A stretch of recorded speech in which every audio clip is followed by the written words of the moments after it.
आज हमारे श्रमिकों की पीड़ा में हम देश के पूर्वी हिस्से की पीड़ा को देख सकते हैं।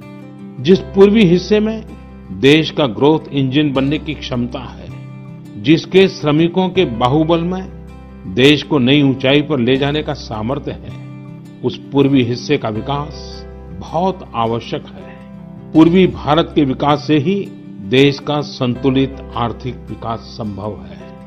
देश ने जब मुझे सेवा का अवसर दिया, तभी से हमने पूर्वी भारत के विकास को प्राथमिकता दी है। मुझे संतोष है कि बीते वर्षों में इस दिशा में बहुत कुछ हुआ है और अब प्रवासी मजदूरों को देखते हुए बहुत कुछ नए कदम उठाना भी आवश्यक हो गया है और हम लगातार उस दिशा में आगे बढ़ रहे हैं। जैसे कहीं श्रमिकों की स्किल मैपिंग का काम हो रहा है, कहीं स्टार्टअप्स इस काम में जुटे हैं, कहीं माइग्रेशन कमीशन बनाने की बात हो रही है।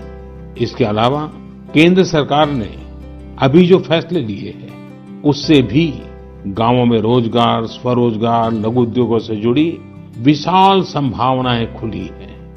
ये फैसले इन स्थितियों के समाधान के लिए हैं, आत्मनिर्भर भारत के लिए हैं। अगर हमारे गांव आत्मनिर्भर होते, हमारे कस्बे, हमारे जिले, हमारे राज्य आत्मनिर्भर होते, तो अनेक समस्याओं ने वो रूप नहीं लिया होता जिस रूप में वो आज हमारे सामने खड़ी है। लेकिन अंधेरे से रोशनी की ओर बढ़ना मानव स्वभाव है।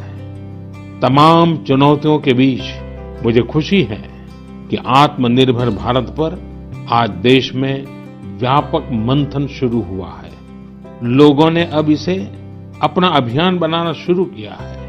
इस मिशन का नेतृत्व देशवासी अपने हाथ में ले रहे हैं। बहुत से लोगों ने तो ये भी बताया है कि उन्होंने जो सामान उनके इलाके में बनाए जाते हैं, उनकी एक पूरी लिस्ट बना ली है।